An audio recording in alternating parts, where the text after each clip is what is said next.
Hello and welcome to a review of what is blood pressure. My name's Kate. I'm an exercise physiologist in the cardiac rehab department at Hunterdon Medical Center. So blood pressure is so important for our cardiac rehab patients because we know that high blood pressure, uncontrolled blood pressure, is a risk factor for developing or worsening heart disease. So what is blood pressure? What does it represent? So keep in mind that your heart is a muscular pump that's job is to circulate blood through your cardiovascular system. Blood pressure is a measure, it's the measurement of the pressure against the walls of the arteries as the blood is flowing through them during that pumping and relaxing sequence. So keep in mind, you know that there are two numbers that you receive when you receive a blood pressure reading. Your systolic blood pressure is the top number, the first number of your blood pressure. And that reading is taken during the phase where your left ventricle contracts and pumps blood throughout the cardiovascular system. So that's why it's called systolic blood pressure. The phase of that is called systole. The second number, the bottom number of your blood pressure reading, is called your diastolic blood pressure. And that's the pressure during the phase of relaxation of your left ventricle. As the ventricle relaxes, it's able to fill with blood for the next heartbeat. So that phase is called diastole. And that's why that lower number is called the diastolic blood pressure. And both numbers really are equally important. This is just a picture to show you, some aspects, some characteristics of the arteries in your body. There are different sized vessels. You have the very large arteries, which get smaller and smaller as the blood is circulated. Closer to your organs, they turn into these smaller arterioles and capillaries. Something that's interesting to know is that arteries are elastic. They're able to expand, and they also have a layer of muscle in the walls. So that allows your arteries to constrict or tighten.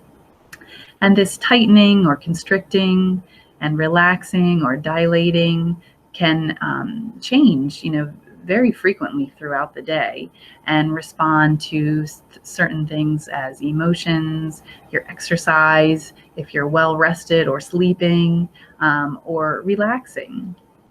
Some medications also address this particular action of the arteries to allow arteries to relax. So some of the blood pressure medications you might be taking are aiding in that process of relaxation to help lower your blood pressure.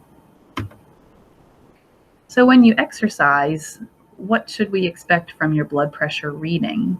As you begin to exercise, your heart has to work harder to deliver oxygenated blood to your working muscles. So your heart rate increases, and how hard your heart is pumping, your systolic blood pressure also increases as you exercise. Just how much those numbers increase is also relative to how hard you exercise. So a light walk may only elicit a minor blood pressure and heart rate response, but really working hard, getting breathless will cause a much higher blood pressure reading. So the diastolic blood pressure typically stays the same. It might even decrease in response to exercise. Another change that happens in the cardiovascular system when you begin to exercise is that your blood vessels dilate, and that allows for better blood flow to those working muscles. So that dilation, when it occurs, might lead to a lower diastolic blood pressure reading. So that's normal if your diastolic blood pressure stays the same or even lowers with exercise. That's what we expect. After exercise, after you've had a chance to cool down and recover, we should expect to see your blood pressure return just about to your resting levels. as your heart rate, your cardiac output, or the volume of blood your heart is pumping return to those resting levels. However, because those arteries might still be dilated, you might even see a lower blood pressure reading after exercise. That's one reason that exercise is such an effective tool for lowering blood pressure. That dilation effect might remain with you for several hours after you exercise. So by doing exercise every day or even several times a day, you're going to enjoy a lower blood pressure after exercise. So that's a key in blood pressure management. So, why do we check your blood pressure so much in cardiac rehab? For one, we want to really assess if your resting blood pressure is normal, if your blood pressure is properly managed. The staff in cardiac rehab, if we realize that your blood pressure is higher than normal, we are able to alert your physician to give that kind of feedback and let him or her perhaps take a look at your medications and make some adjustments. We also want to assess if your blood pressure is responding appropriately to exercise in the normal fashion I just mentioned. Also, the normal response, including returning to your resting levels after exercise. We can possibly tell if you've really exerted yourself, if it takes a long time to recover from exercise. So that recovery blood pressure is an important assessment for those reasons. Thank you for tuning in today.